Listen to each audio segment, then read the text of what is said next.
Hermano pastor, ¿puede hacer una oración para iniciar la reflexión de esta tarde?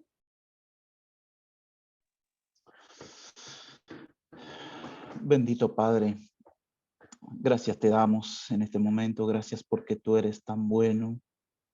Gracias Señor por regalarnos esta oportunidad de poder estudiar de tu palabra, poder tener este tiempo de aprendizaje. Señor, ayúdanos, acompáñanos, bendícenos Señor en este tiempo. Que todo lo que podamos ir estudiando juntos, que no solamente quede como un aprendizaje, sino que lo podamos llevar a la práctica, Padre. Ayúdanos, Señor, bendice a cada uno de los que iremos a participar de estas clases y de los que irán después a escucharla, Padre. Te pedimos de que tú nos estés acompañando y guiando en este tiempo. Te lo pedimos, te lo agradecemos en Jesús. Amén. Amén. Amén. Muy bien.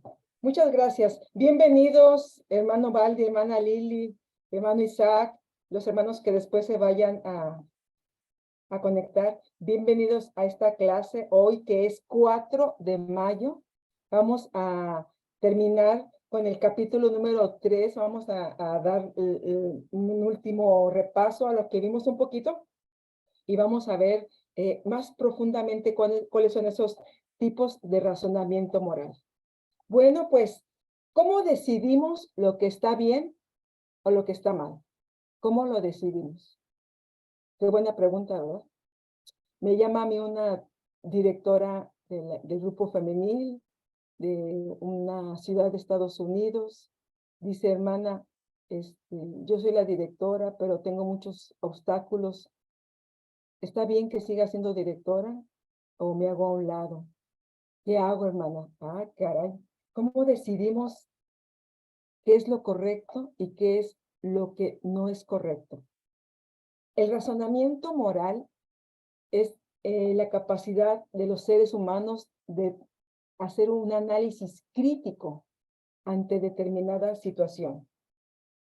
Entonces, es un proceso, este razonamiento moral, es un proceso para encontrar la diferencia entre lo que es correcto y aquello que no es correcto, poniendo en práctica la lógica. Pudiéramos decir que es algo así como usar el sentido común, que decía una persona que fue compañero de trabajo, decía, el sentido común es el menos común de los sentidos. Bueno, este razonamiento moral es un proceso para encontrar la diferencia entre lo que es correcto y lo que no es. Es una acción diaria que a veces la realizamos, a veces hasta de manera inconsciente o de forma sutil.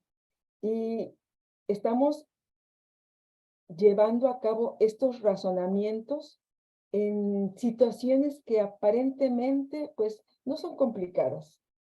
Desde la infancia somos capaces de tomar decisiones respecto a lo que queremos que es correcto o incorrecto.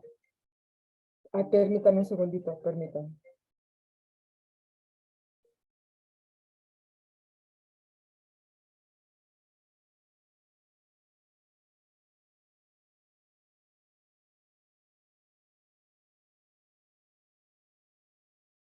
Perdón, cometí el error de no apagar el teléfono, perdón.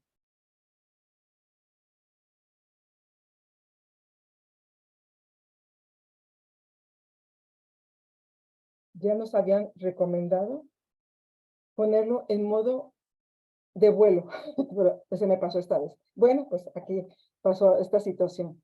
Desde la infancia somos capaces de tomar decisiones morales sobre lo que creemos que es correcto o incorrecto. Estaba platicando con el pastor hace un momento y me estaba diciendo cómo él estaba tomando el té y que uno de sus nietos, que también es menor de 10 años, parece que tiene 4 o 5 años, y ha tomado esa decisión el niño de empezar a probar el té. Entonces, pues ya desde ese momento, desde la infancia, las personas empiezan a tomar decisiones sobre lo que es correcto y lo que es incorrecto.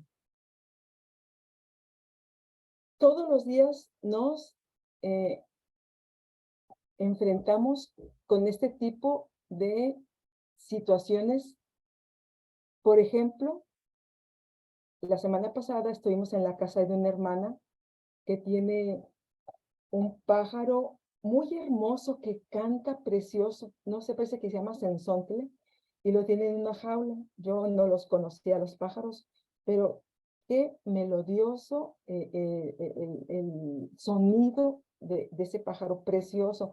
Estuvimos allí en una reunión y estuvo el pájaro, no sé, pues nosotros pudiéramos decir que estaba alegre, pudiéramos decir, quizá él estaba triste, o no sé, porque habíamos muchas mujeres allí en esta casa, pero cuando ya nos veníamos, que me estaba despidiendo de la hermana, me dice, hermana, está bien que tenga ese pájaro en la jaula, porque a mí me gusta mucho, y tenía otros, pero pues me dijeron que los dejara volar, pero pues me resisto, está bien que tenga estos pájaros, o los dejo volar. Qué preguntas, ¿verdad? O me dijo otra persona que eh, es un poco, ¿cómo les digo? No le interesa mucho cuidar el ambiente, no le interesa, pero sus hijos le han estado explicando, informando, ayudando. Entonces me dice, ay, mira, tengo aquí muchas botellas de plástico, todo este cartón para reciclar, porque mis hijos me insisten que es una manera de cuidar el ambiente y de cumplir mis responsabilidades. Ay, pero mira, se hace mucha basura, se juntan muchos insectos, todo eso no me gusta. Yo mejor ya no voy a hacer eso, ya mejor lo voy a tirar. ¿Está bien que lo tire o no? Entonces son preguntas que todos los días se hacen las personas y que nos hacen a nosotros sobre qué es lo correcto y qué es lo incorrecto.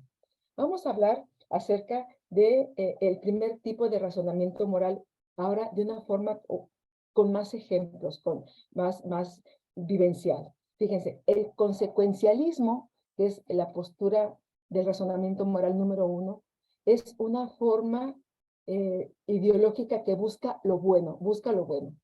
Por ejemplo, cuando en los países buscan el bienestar de la población, aquí uno de los programas en México precisamente se llama así, bienestar, y comprende ayudas para personas mayores, para mujeres que son líderes en su familia, para personas con cierta discapacidad, etcétera.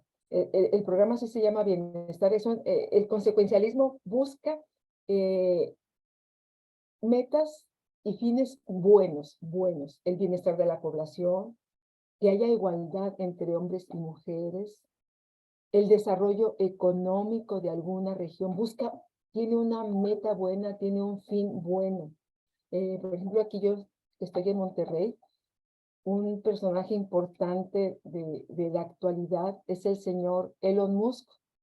Él es el dueño de la red social llamada Twitter, y también parece que es una de las personas más ricas del planeta, ¿no? Eso no estoy muy enterada, pero se ve que mueve muchísimo dinero. También hizo un lanzamiento, quiere hacer, más bien estaba leyendo en meses pasados, que quiere hacer una agencia para que las personas realicen viajes turísticos a la luna. Bueno, no, de veras, pensamientos así tremendos. Él llegó aquí a la ciudad donde vivo y va a instalar una planta aquí de coches eléctricos, esos coches que se llaman Tesla. Entonces, bueno, esos movimientos son, de alguna manera, están dentro de la postura del consecuencialismo, porque están viendo a la meta final que van a lograr el bienestar, desarrollo económico de alguna región, de una comunidad grande. Ven que una acción es buena si las consecuencias son buenas. Ellos están viendo al final, esa planta va a dar trabajo a muchas familias, va a hacer que crezca en muchos aspectos la ciudad, etcétera. Entonces, como el final va a ser bueno, las acciones son buenas. Por el contrario, una acción es mala cuando sus consecuencias son malas. Eso es lo que habla del consecuencialismo. Tomemos el caso de la mentira, por ejemplo. A nivel general, sabemos que mentir es malo, no es lo correcto, no es lo bueno. Mentir es malo. Sin embargo, si en una situación específica una mentira permitiera evitar el asesinato de una persona, por mencionar una posibilidad, entonces para el consecuencialismo, la acción de mentir sería correcta. Porque aunque es una mentira, eso va a evitar que una persona muera. Y como se postula en los fines, en las metas, y si las metas son buenas, entonces las acciones que se hagan serán buenas. La ética que pone en primer lugar las consecuencias o los resultados finales es esa llamada ética consecuencialista. Todos los aspectos de la vida se orientan a conseguir esa meta buena que puede ayudar a las personas. Por ejemplo, la ética cristiana es consecuencialista, porque tiene como un resultado final la perfección. ¿Se acuerdan? Estamos en un proceso como creyentes, como cristianos. Pero dice Pablo, prosigo al blanco, al premio de la soberana vocación de Dios que es en Cristo Jesús. O sea, nuestra meta es buena, es Cristo. Queremos llegar a ser como Él. Queremos llegar hasta ese punto de la perfección. Ahorita somos frágiles, inconsistentes, en proceso, etc. Pero la vida cristiana, la ética cristiana es consecuencialista porque quiere llegar a ese modelo perfecto que es Jesús. También la predicación acerca del reino de Dios es consecuencialista porque tiene como meta ese fin, ese momento donde vamos a encontrarnos con Dios, donde la muerte ya no va a ser más, donde va a haber toda una serie de cambios en esta realidad donde vivimos. Y tenemos como esa meta, como ese propósito, como esa consecuencia final en nuestra vida como creyentes.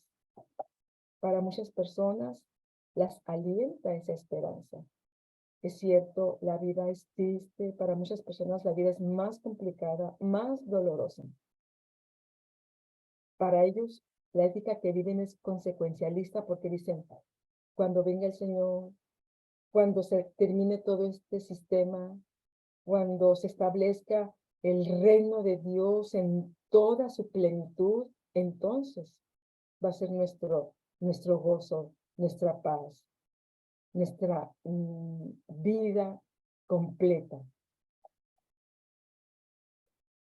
En la actualidad, para muchas personas, se han propuesto que el amor es la meta a alcanzar y que el amor puede justificar cualquier medio o cualquier acción. El amor. Por ejemplo, también son consecuencialistas los teólogos de la liberación en América. Más adelante vamos a tocar algunos de ellos.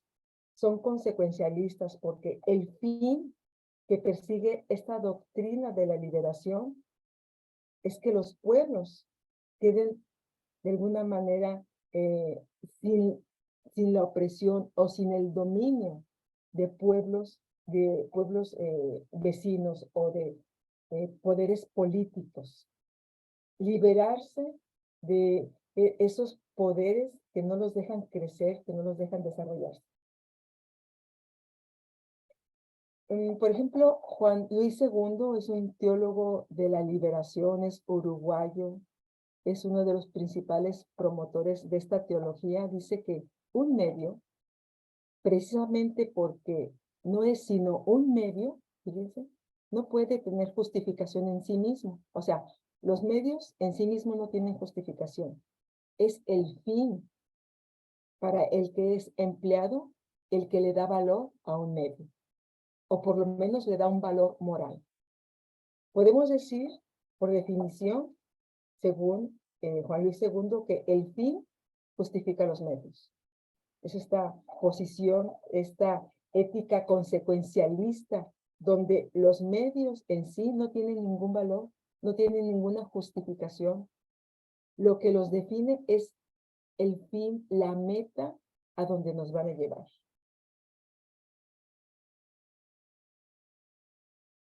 Ahora, no significa que cualquier medio o cualquier fin sean moralmente aceptables,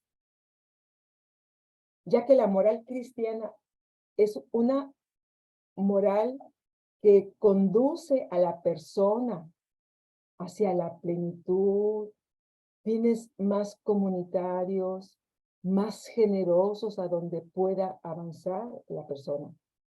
Entonces, eso no quiere decir que entonces cualquier medio o cualquier fin tienen que ser aceptables. Tiene que ser un fin donde la persona sea más humana, sea más plena, pueda realizarse en todas las áreas de su vida, tenga un crecimiento integral. También es consecuencialista la ética de la virtud, ya que se interesa en un fin último. Tiene como meta la buena vida. En el mismo sentido, esas éticas que buscan el bien común, son consecuencialistas, porque están buscando la plena realización de las personas. Consecuencialismo. Pero vamos a ver que no todo es bueno, tiene algunas debilidades, algunas inconsistencias, este tipo de razonamiento moral. Por ejemplo, fíjense, en el consecuencialismo, una debilidad que tiene es que las personas, como se están fijando en la meta, tienen aquí el fin, el propósito final, allá viven prácticamente, entonces se pierde el momento histórico. Decía una persona, es como si tú tomas un coche desde aquí, por ejemplo, un coche de aquí a la ciudad de San Luis Potosí son 5 horas para el centro del país. Y entonces tú vas pensando, San Luis Potosí, tengo que llegar allá, tengo unos compromisos, tengo que cumplir esto. Vas así, en todo el camino vas pensando todo lo que vas a hacer cuando llegues, que te pierdes de todo el panorama, te pierdes de todo lo que ves durante el viaje por ir pensando en lo que vas a hacer al llegar allá. Y te pierdes quizá de las montañas, quizá tengas que pasar por un río, quizá por algunos escenarios muy atractivos, muy hermosos que pudieran darte paz, que pudieran inspirarte, que pudieran hacerte sentir como cerca de Dios. Te pierdes de todo eso porque lo que te interesa solamente es llegar a la meta. Entonces, una debilidad de ese consecuencialismo es que las personas se pierden el momento histórico, se pierden el momento social o cultural que viven, se lo pierden, pensando a dónde van a llegar, pensando cómo va a estar en ese tiempo, se pierden el presente. Su postura, el fin, justifica los medios, puede ser algo peligroso, puede tornarse en algo indebido. No siempre el fin justifica los medios. No posee toda la capacidad para saber lo que va a suceder en el futuro. Está aquí en un punto de la historia, quiere llegar a lograr una meta, alcanzar un propósito, y se concentra, está ya viviendo lo que va a ser, pero no sabe lo que va a pasar en el futuro, porque no tiene esa capacidad de saber.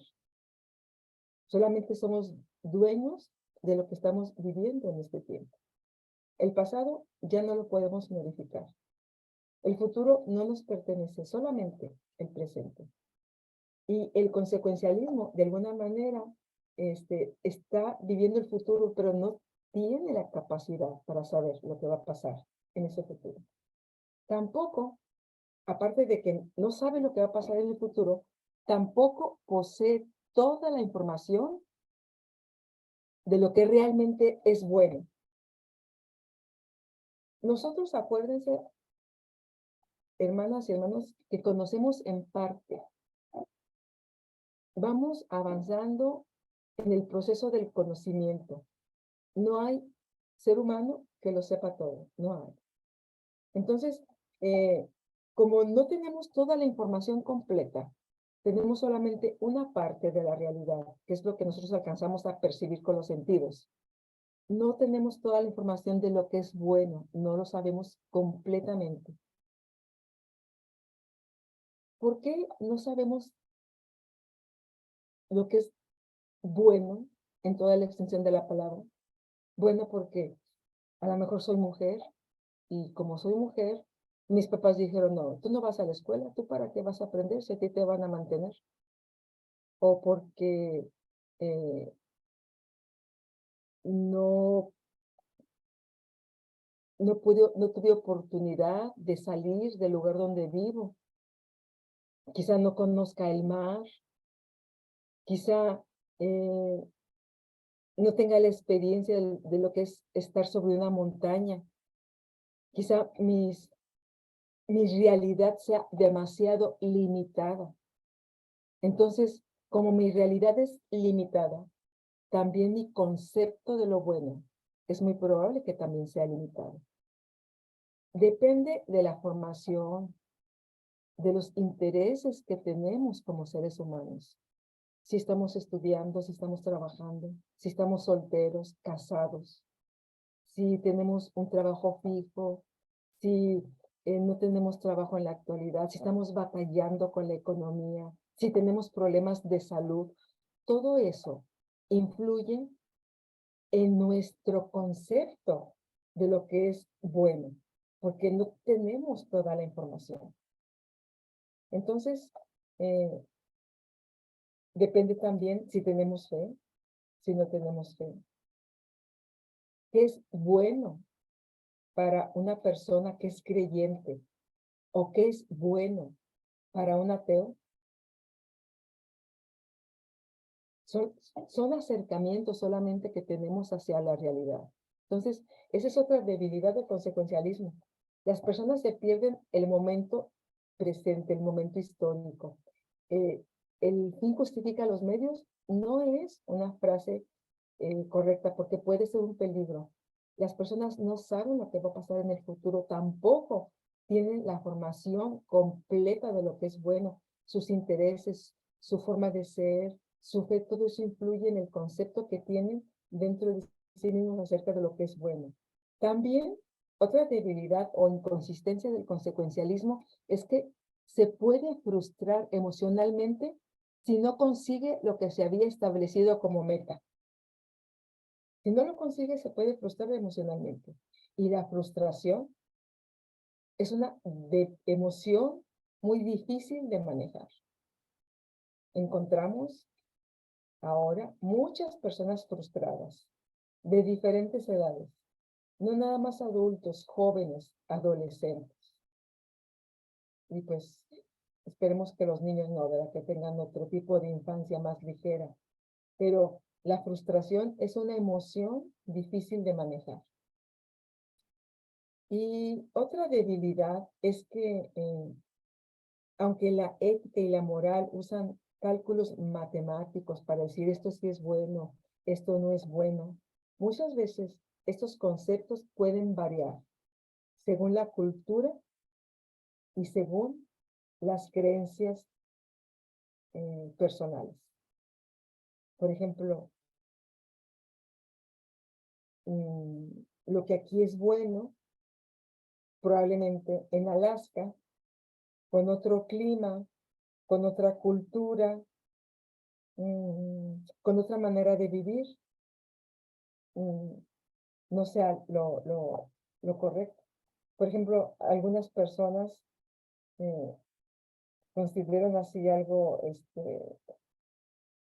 inconcebible comer pescado crudo, y a otras lo preparan muy bien. En crudo hacen algunas comidas que las disfrutan. Entonces, muchas veces estos conceptos de qué es bueno y qué malo pueden variar según la cultura, según las creencias personales.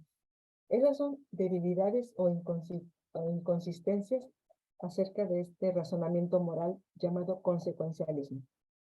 Vamos a ver cuáles son las fortalezas del consecuencialismo, esas aportaciones importantes que ha hecho a la ética. Por ejemplo, las personas que tienen este tipo de razonamiento moral actúan con responsabilidad. Qué interesante, ¿verdad? Saben que las consecuencias, lo que van a lograr, va a ser el resultado de lo que están haciendo en este momento. Entonces, actúan con responsabilidad. Son personas que miden sus actividades porque si hacen cosas buenas, van a tener muy buenos resultados. Decía una persona, planeaciones buenas, acciones buenas, llevan a resultados buenos. Entonces, estas personas que quieren un fin bueno, se han puesto como meta, como consecuencia algo bueno, son muy responsables de lo que hacen en el proceso. Viven pensando en las consecuencias y eso hace que tomen decisiones importantes. Viven pensando lo que van a alcanzar, lo que van a lograr, entonces toman con mucho cuidado, someten bien sus razonamientos, sus pensamientos, sus conclusiones para lograr las mejores decisiones. Decisiones que les puedan llevar a alcanzar la meta propuesta. Entonces, actúan con responsabilidad, piensan en las consecuencias, entonces toman decisiones importantes buenas. Son personas congruentes. Lo que dicen, lo respaldan con sus buenas acciones. Les interesa mucho a dónde quieren llegar. Estas personas con este tipo de razonamiento moral consecuencialista son promotores de lo bueno, de los valores de la vida. El fin bueno a donde quieren llegar los motiva cada día. Son muy importantes estas aportaciones que hace el consecuencialismo a la ética. Nosotros, usted, yo, ¿somos consecuencialistas? ¿O somos no consecuencialistas? Que es el segundo tipo de razonamiento moral. No consecuencialistas. Esta ideología es un razonamiento deontológico, de la raíz griega deon, que significa obligación, deber. El consecuencialismo es un razonamiento teleológico, porque se fija en los fines, en las metas de telos, fin. Y el no consecuencialismo es deontológico, no en las metas, sino en el deber, en la obligación. Esta corriente se relaciona con los deberes, Lo que determina la moralidad de una decisión o acción no es el resultado, sino el cumplimiento de la obligación o el deber. ¿Se fijan más en lo que están haciendo, cómo lo están haciendo, cumpliendo con reglas, con deberes, que sea lo correcto, que sea lo permitido. Este tipo de razonamiento está basado en las reglas de conducta y en los códigos morales. Este tipo de pensamiento, fíjense, hermanas y hermanos, ha dado pie y ha dado forma a la tradición cristiana y ocupa un lugar muy importante en la iglesia de hoy. Muchas de las cosas que hacemos están basadas en las reglas que nos enseñaron, en las reglas. Cómo orar, cómo cantar. El pensamiento moral no consecuencialista ocupa un lugar muy importante dentro de la iglesia. Fíjense, es la respuesta más común, la de mayor prestigio y la que ha permanecido con mayor vigencia a través de los años, teniendo todavía mucha popularidad incluso en nuestros días. El pensamiento moral no consecuencialista en nuestra iglesia.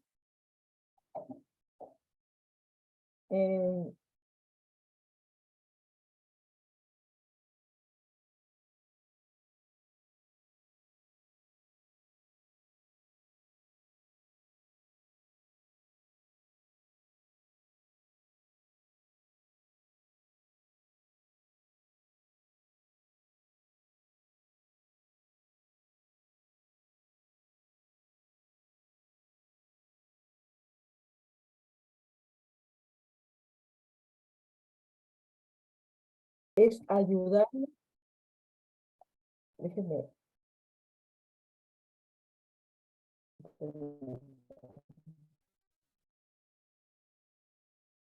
ya está aquí. Muy bien.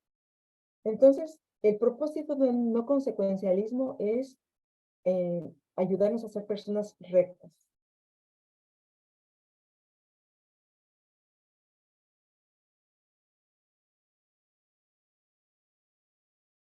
Vamos a entrar a uno de los temas más difíciles y más discutidos de la ética, las llamadas reglas.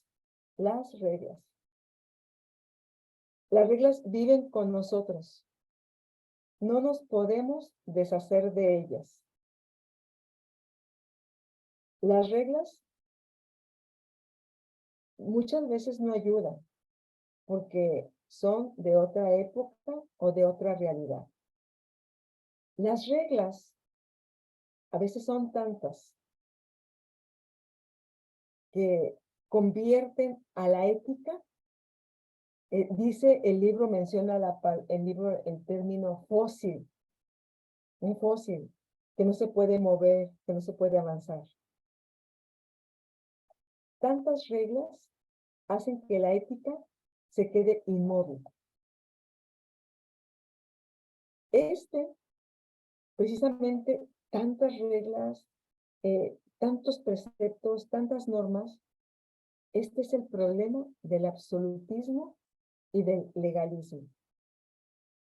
El absolutismo es una ideología donde el poder político dice las reglas que se han de cumplir.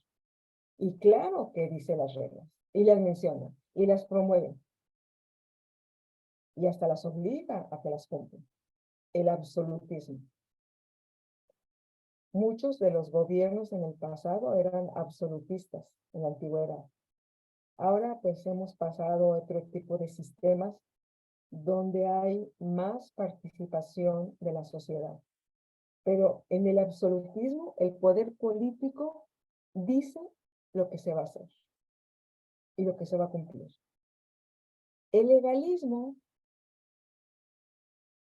es una ideología también donde las leyes se cumplen sin tomar en cuenta ninguna circunstancia. Las leyes se tienen que cumplir. Las leyes se hicieron para cumplirse. No sé si haya escuchado este término también dentro de la iglesia, donde dicen, no, pues es que ellos son muy legalistas, no, pues ellos son muy liberales. El legalismo es un pensamiento teológico que desecha la salvación por gracia y confía en lograrla mediante la observancia de la ley. Cumple los mandamientos para ser salvos. Al hacerlo así, se cambia el espíritu de la ley, enfatizando solo lo que es el aspecto formal. Las personas legalistas son las que se esfuerzan en cumplir la regla, aunque esto afecte o dañe su trato con las personas. Solamente les interesan las reglas.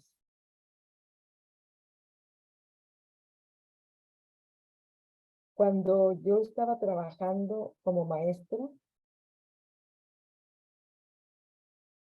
estaba con un grupo de niños de 7 años más o menos, y al principio de año hacíamos una junta con el grupo de alumnos para establecer un código de conducta dentro del salón. Un código de conducta, cómo íbamos a portarnos dentro del salón. Básicamente, o sea, aquí lo dije muy elegante, pero básicamente era poner las reglas, era poner las reglas. Por ejemplo, si una persona estaba hablando, la otra tenía que guardar silencio. Pero cuando los niños empezaron a poner cómo íbamos a aplicar estas reglas, ellos se enfocaron mucho en los castigos. Y decían ellos, maestra, porque yo les digo, ¿qué va a pasar con los niños que no toman su lugar, que no se quieren sentar, que andan brincando? Y un niño se levantó y dijo, maestra, lo amarramos en la silla. Y dijeron los demás, sí, lo amarramos. Y yo me quedé, no, no, no. O sea, estamos allí, se supone que en un sistema democrático, y pues ya los niños de 7 años ya querían imponer unas reglas demasiado severas. Pero, como a veces somos muy legalistas, como que nos brotan así de lo profundo de nosotros. Las personas legalistas se esfuerzan en cumplir la regla. Y eso, claro, daña el trato hacia las personas. Las personas no son importantes, es más importante cumplir la regla, obedecer. El legalismo religioso, hablando ahora en nuestros términos de iglesia, promueve que la salvación se gana por medio de las buenas acciones. La salvación se obtiene cumpliendo las reglas y las normas establecidas.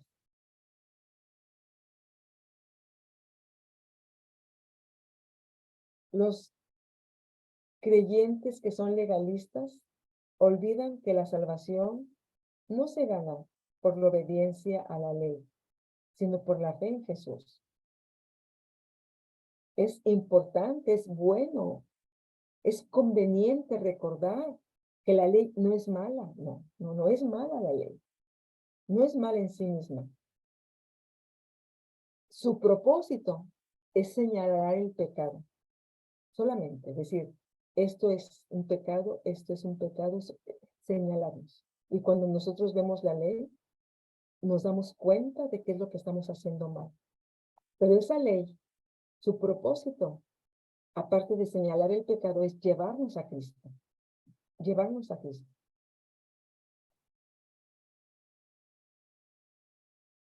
Todavía hay personas que viven ese dilema dentro de la iglesia. La ley o la gracia. Y los que están a favor de la ley creen que las personas que opinan que somos salvos por gracia, que hay mucho liberalismo, que están fuera del pueblo, que han olvidado la sana doctrina, o sea, se utilizan términos importantes, ¿verdad? Y los de la gracia consideran A los que se rigen como legalistas, pues les llaman ultraconservadores, les llaman, bueno, utilizan términos a veces despectivos.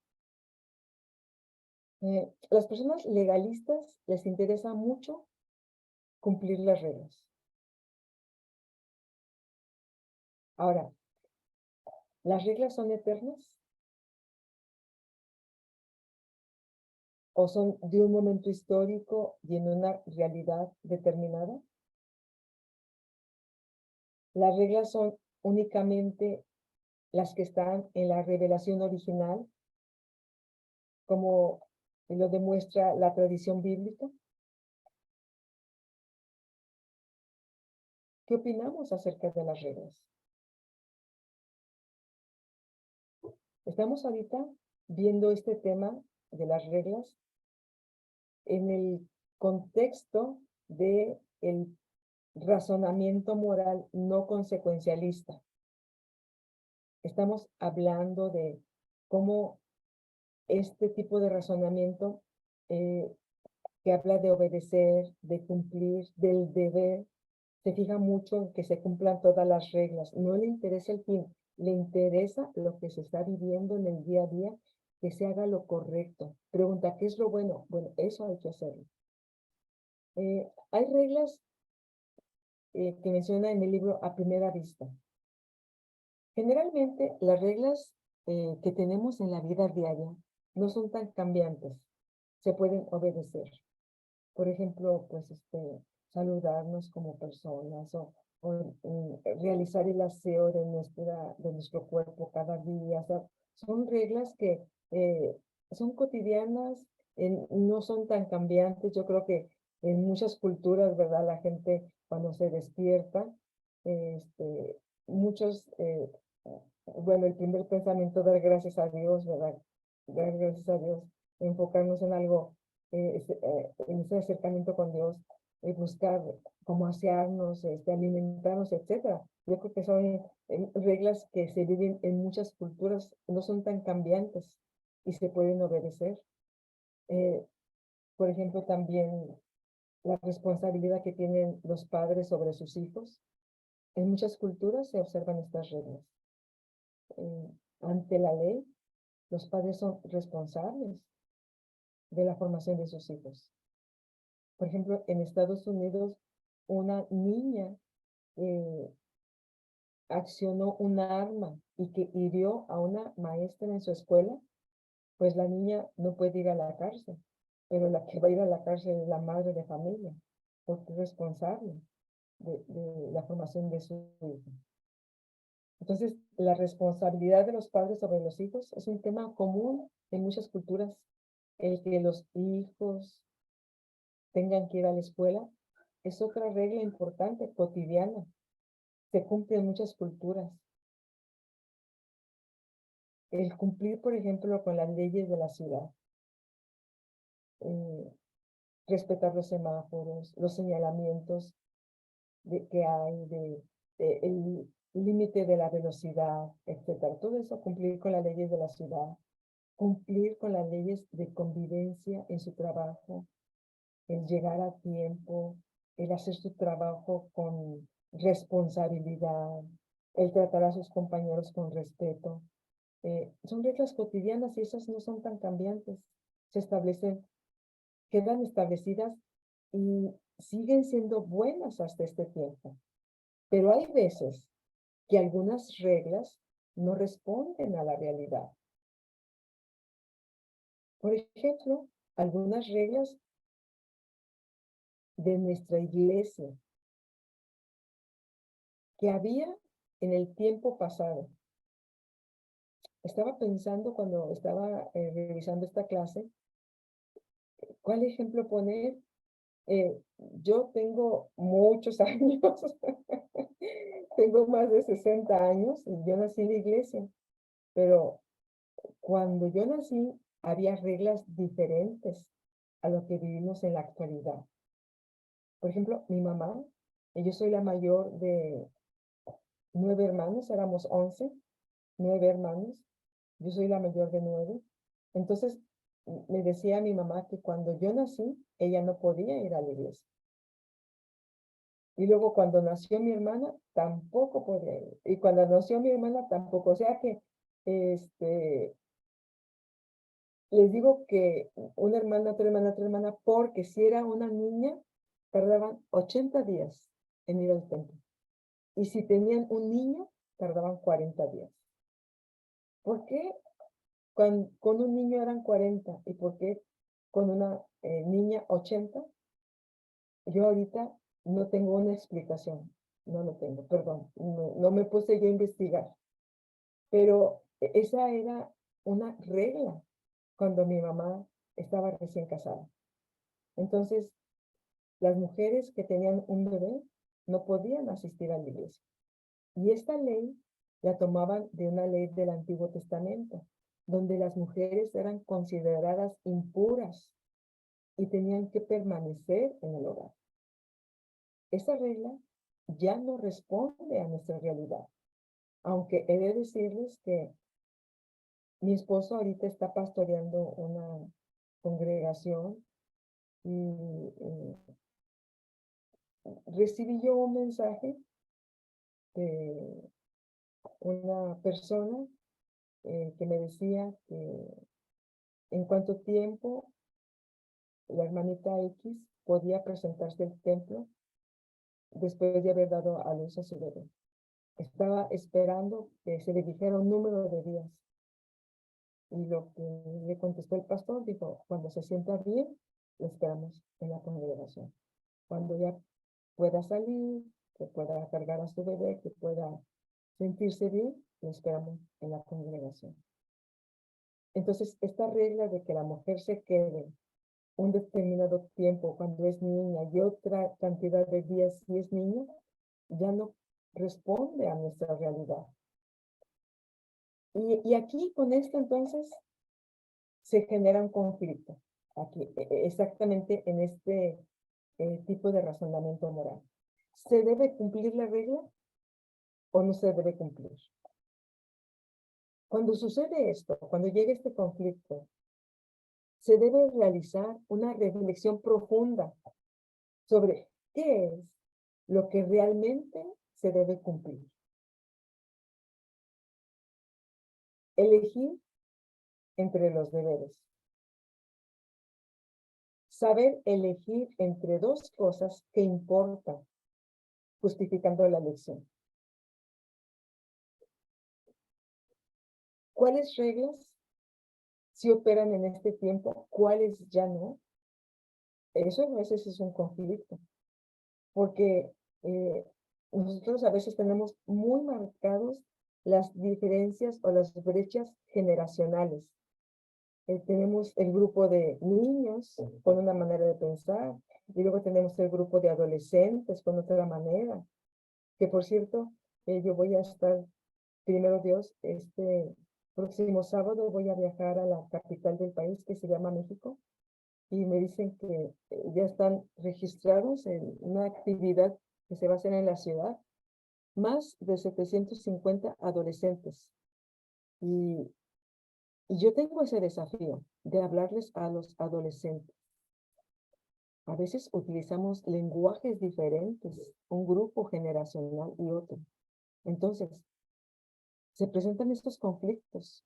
Lo que para mí pudiera ser una regla, para ellos a lo mejor no. O lo que para ellos pudiera ser una regla, a lo mejor por mi edad, por el tiempo que he vivido, por la experiencia que he alcanzado a desarrollar, a lo mejor ya no es una regla eso. Entonces, aquí se genera un conflicto. ¿Se debe cumplir o no se debe cumplir la regla? Cuando esto sucede, debemos hacer una reflexión profunda sobre qué es realmente lo que sí se debe cumplir. Esta es la regla. ¿Se debe cumplir? ¿Cuál es mi deber? Elegir entre los deberes. Saber elegir entre dos cosas Hermana, que importan. Sí, dígame. sí, no, quería comentar Adelante. el hecho de que quería comentar de que cómo es tan cierto lo que usted está comentando. Eh, Hoy nosotros como iglesia bendecimos a Dios porque tenemos, por ejemplo, lo que es el concilio, donde hay Sí, ciertas, como usted menciona, reglas que en el pasado o hasta no hace mucho tiempo, la iglesia se regía o se guiaba por ciertas decisiones que han tomado. sí, Pero hermano. hoy, en nuestra época, en nuestro tiempo, eh, se está reviendo esas reglas, ¿no es cierto? Y dentro de nosotros, como pastores, dependiendo la edad, muchas veces es difícil como asimilarlo, ¿no es cierto? Algunos mayores, otros más jóvenes, como que cuesta tomar esa decisión de decir, no, es cierto, tienes razón, eso no, hoy ya no aplica. Pero cómo es interesante, ¿no es cierto? Cómo eso está impregnado dentro de nosotros muchas veces. Lo que es regla, eso Sí, se hermano. cumple y no hay vuelta. Oiga, nos mete en conflicto todo eso. Sí, sí, Sí, no, totalmente. sí, hermano. Oiga, y tal parece, hermano, Gracias, hermano. agradezco mucho su participación, tal parece que entre más grandes somos, cargamos más reglas. Y los jóvenes, como que según nuestro punto de vista, ¿verdad? Crecen con Sí, sí, mucha libertad y liberales y todo. Bueno, pues qué interesante. sí. De veras nos lleva mucho a reflexionar, este, que nos causa Gracias, hermana. conflicto. Gracias a usted. ¿Se debe cumplir o no se debe cumplir la regla? Sí, y aquí también la aportación de mi hermana Esmeralda, que pone ella que quizás se deba esta regla en el Antiguo Testamento. Aquí está el chat. Dice, en Levítico 12 habla de la purificación de la mujer en el parto, de allí el motivo, quizá mi hermana. Sí, sí, de ahí se basaba en esas reglas. Gracias, mi hermana Esmeralda, por su aportación. De ahí se basaban muchas de las reglas que nosotros tenemos, se basaban allí. Fíjense, hermanos, que había también la regla de que en muchos templos estaba en el altar los 10 mandamientos. Entonces se abrían con una cortinita y se cerraban. Se abrían el viernes en la tarde y se cerraban el sábado en la tarde. Y es más, dice mi mamá, porque ella entró como de unos 17 años a la iglesia. Decía ella, fíjate, hija, había hasta hermanos que no le podían dar la, la espalda a la ley, porque se consideraba algo malo. Y me platicaba una persona, hermanos que profesa la religión judía, tratando yo de entender por qué no le daban la espalda a la ley. Allá en Jerusalén, lo único que quedó del templo, del segundo templo que tenían los judíos fue un muro nada más, que está en el centro de la ciudad antigua en Jerusalén. Se le llama el muro de los lamentos. Ay, no sé cómo le dicen en hebreo, se me fue el nombre. Se le llama el muro de los lamentos. Y allí es un lugar donde todos los días hay gente visitando. De hecho, hay reglas así directamente la palabra, reglas bien establecidas. Si las mujeres quieren entrar a ese espacio, hagan de cuenta que es como una plaza y el muro está al final. Si las mujeres quieren entrar a ese lugar, no pueden traer sus hombros descubiertos, se tienen que poner algo en la cabeza, tienen que cubrirse los hombros, no pueden entrar con shorts, etcétera. Hay reglas bien establecidas sobre el vestuario de las mujeres. Y claro, pues los turistas ahí sí, tienen que respetar las reglas porque pues son las reglas que impone el grupo que está allí administrando esa parte de la ciudad. Son reglas, iba a llegar a este punto. Entonces, los judíos conservadores, los judíos ortodoxos, van hacia el muro de los lamentos y hacen sus oraciones, se reúnen, hombres y mujeres se reúnen, empiezan a hacer sus oraciones, se balancean cuando están haciendo la oración, pero cuando termina la oración se vienen caminando de espalda, porque no le dan se vienen caminando viendo el muro para no darle la espalda a ese lugar tan sagrado. Entonces, pues sí, son reglas que quizá para nosotros pues no tengan mucha significado. A veces las reglas ya no responden a la realidad. Entonces, hay que cumplir la regla, no hay que cumplirla. Todo esto nos lleva a una reflexión profunda. Saber elegir entre dos cosas para también justificar la elección. Hermana, ¿me Sí, permite? sí, adelante, mi hermano. Otro detalle tan, por ahí uno dice insignificante, pero nosotros acá, no sé en México, otros países, pero acá en Argentina, hasta no hace mucho tiempo, por ejemplo, si dentro del templo estaban ciertos muebles, ya sea el púlpito, sea lo que, algunos, o sea, no se podía tocar eso, era como algo, era regla que eso tenía que estar en cierto lugar o no se podía, por ejemplo, lo que fue la batería o otros instrumentos, no se podía o sea, traerlos porque, bueno, o sea, como que no pertenecían, ¿no? O sea, habían ciertas reglas que, o sea, no convenían a tocar ni mover. O sea, el lugar, el templo era algo sagrado, santo. Es santo, pero en un sentido, Sí, sí. ¿cómo le voy a decir? No se podía hacer nada dentro, mover algunas cuestiones porque, bueno, no era permitido. O sea, eran como algo, las reglas eran más fuertes que en un sentido lo que sucedía dentro, ¿no? Así es, hermano, así es. Mire, aquí todavía en México, a algunas mujeres no les dejan subir al altar. El altar pudiéramos decir que está en alto, ahí está el púlpito, ahí está el lugar donde el predicador expone la palabra, pero si la hermana va a hablar, desde abajo, o si va a cantar, o si va a hacer algo, desde abajo, no puede subir al altar. Y me decía una hermana, a ver, no está bien eso, me decía. A mí cuando canto o cuando hago algo, no me dejan subir, pero cuando quieren que vaya a hacer el aseo, ahí sí me puedo subir. O sea, porque a veces sí me puedo subir y porque a veces no me puedo subir. Qué interesante, ¿verdad? Sí, así son. Bueno, estamos ahorita en el tema de las reglas, en el razonamiento moral no consecuencialista. Hay normas, hay principios y hay reglas.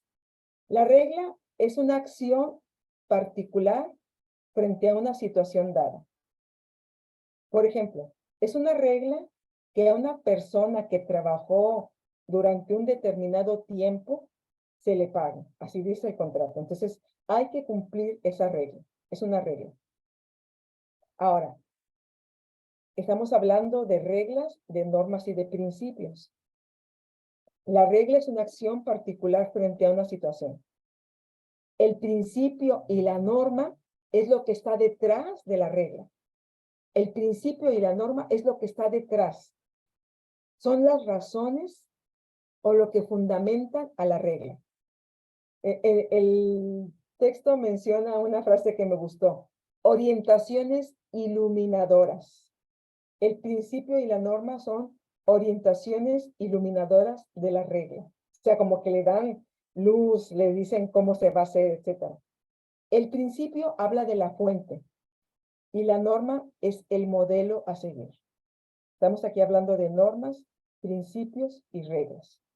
Los principios y las normas dan sentido y dirección a la acción humana. Se urge de una relación viva con Dios y con el prójimo, cimentada en la obra de Dios en el pasado y en el presente. Los principios y las normas dan sentido y dirección a la acción humana, a lo que hacemos. La norma es el modelo a seguir. Apunta a lo permanente, a lo esencial de la fe. Y miren, hermanas, hermanos, hay que estar haciendo un trabajo exegético y teológico, viendo realmente de estudiar, de analizar lo que estamos haciendo, para ver cómo se adecúa a nuestra realidad. Entonces, tenemos que ese trabajo de investigación, apoyarnos con otras ciencias, con otras disciplinas, para saber si esas reglas que estamos cumpliendo realmente son esenciales para nuestra fe, realmente nos ayudan en esa relación viva que debemos mantener con Dios y con el prójimo. Si están cimentadas realmente en la acción de Dios en nuestra vida. Es un trabajo fuerte, pero es un trabajo de extraer, de revisar, de buscar un trabajo teológico, apoyándonos con algunas ciencias, disciplinas, la exégesis, la hermenéutica, etcétera. Se pueden cometer errores. Y bueno, yo digo no se pueden, se cometen errores. Pero como personas de fe, caminamos dependiendo de la gracia de Dios y que al final de todo, lo único que nos va a salvar es la misericordia que Dios tenga de nuestras vidas. Esas normas, principios y reglas nos rodean, nos cubren, a veces hasta nos sobrepasan, a veces hasta nos sobrepasan. ¿Somos no consecuencialistas, hermanos? Vamos a ver algunas fortalezas. Vamos a ver qué aportaciones tiene este razonamiento moral a la ética.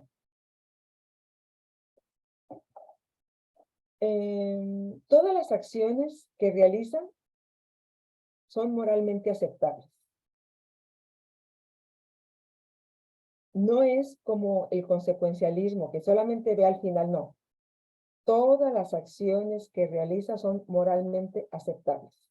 Se pregunta constantemente, ¿qué es lo bueno? ¿Qué es lo correcto? Eso voy a hacer. Se concentra en hacer lo correcto, en cumplir lo bueno. Tiene una vida disciplinada. Eso es bueno, ¿verdad, hermanos? Eso es bueno. Pero vean, las personas no consecuencialistas les dicen a los demás lo que deben hacer. Dan instrucciones constantemente, claras, precisas, para evitar malos entendidos. Yo no sé si nosotros seamos no consecuencialistas, que andemos diciéndoles a todos lo que deben hacer, claramente, precisamente, revisando la vida de los demás, a ver, no sé. O si tenemos en nuestro grupo ese tipo de personas que les gusta estar marcando, ya se salió, ya se equivocó, ya habló de más, ya fue a hacer esto, ya fue a hacer aquello, no sé, ¿verdad? Son personas que se concentran en hacer lo correcto. Oiga, pero realmente, ¿quién es correcto al 100%? ¿Quién es bueno al 100%, verdad? Hay personas que les gusta este tipo de razonamiento moral y quizá tengan buenas intenciones ellos, quieren hacer lo correcto siempre, les gusta estar marcando a los demás instrucciones claras, precisas, facilitan la vida moral de las personas, diciéndoles lo que se debe hacer, diciéndoles lo que se debe hacer. Saben que no es un asunto personal, sino que involucra a un grupo social. Entonces, van allí marcando la pauta, hablando. Les gusta que todos vayan haciendo lo correcto, les gusta ir marcando, les gusta ir dando las reglas. Entonces, facilitan la vida moral de las personas que les rodean. Vamos a ver cómo esto se puede convertir en una debilidad. Algunas cosas inconvenientes del no consecuencialismo es que, por ejemplo, no sabe cómo actuar ante nuevas situaciones. No sabe cómo actuar. las reglas antiguas siguen teniendo mucho peso, pero saben que ya no funcionan.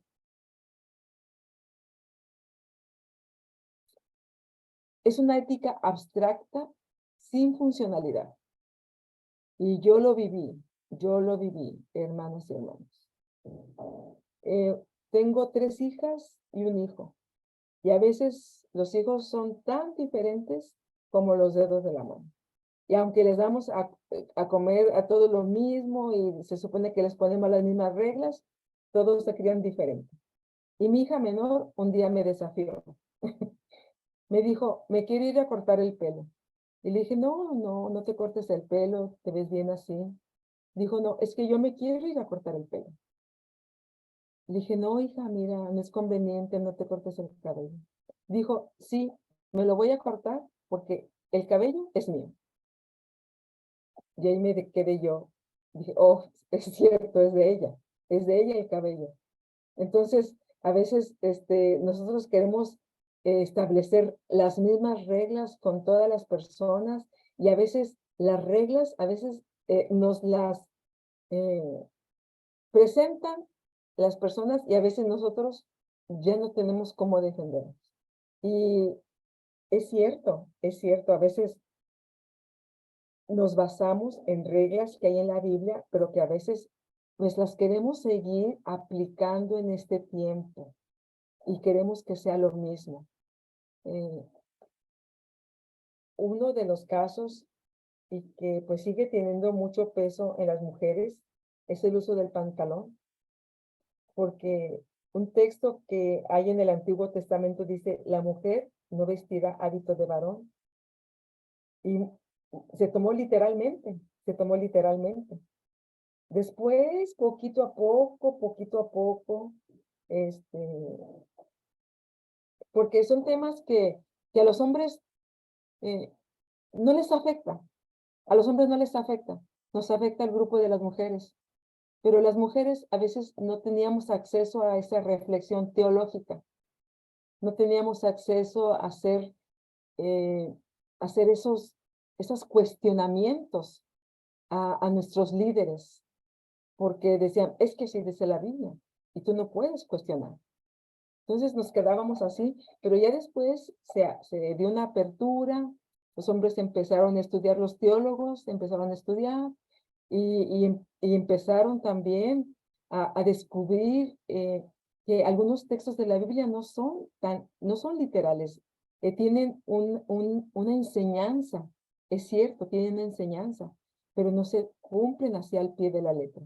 Y nos decía precisamente el hermano Ausencio en una de esas reflexiones, cuando hicimos un curso de teología para mujeres, nos decía que, bueno, en la antigüedad no había pantalones y faldas como lo que tenemos ahorita nosotros en el uso común de hombres y mujeres, sino que en la antigüedad, en el templo que se está escribiendo, este Deuteronomio, por ejemplo, estamos hablando de hace de 2000, 3000 años, y, y entonces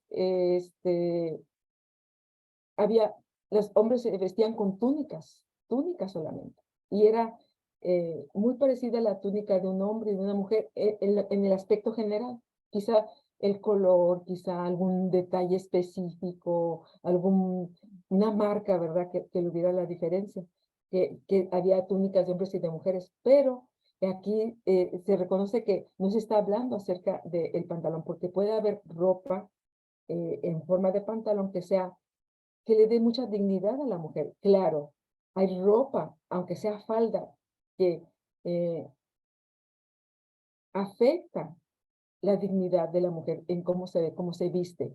Y no tiene que ser un pantalón, puede ser una falda, puede ser una blusa que no se lleva con cierta dignidad, con cierto decoro, con cierta modestia. Pero aquí específicamente no se está refiriendo al uso del pantalón. Y así también como eso, pues crecimos con la idea de que el cabello largo era el significado de obediencia a Dios, y las mujeres cabello largo y los hombres cabello corto. Pero bueno, aquí en México estaba leyendo la historia de la primera mujer que se cortó el cabello fue en el año 1950 y fue todo un desafío a la sociedad. Fue todo un desafío a la sociedad de ese tiempo. Entonces, bueno, aquí estamos hablando cómo una de las debilidades del no consecuencialismo es no saber cómo actuar ante nuevas situaciones. Las reglas antiguas siguen teniendo mucho peso, pero sabe que ya no funciona. Es una ética abstracta sin funcionalidad.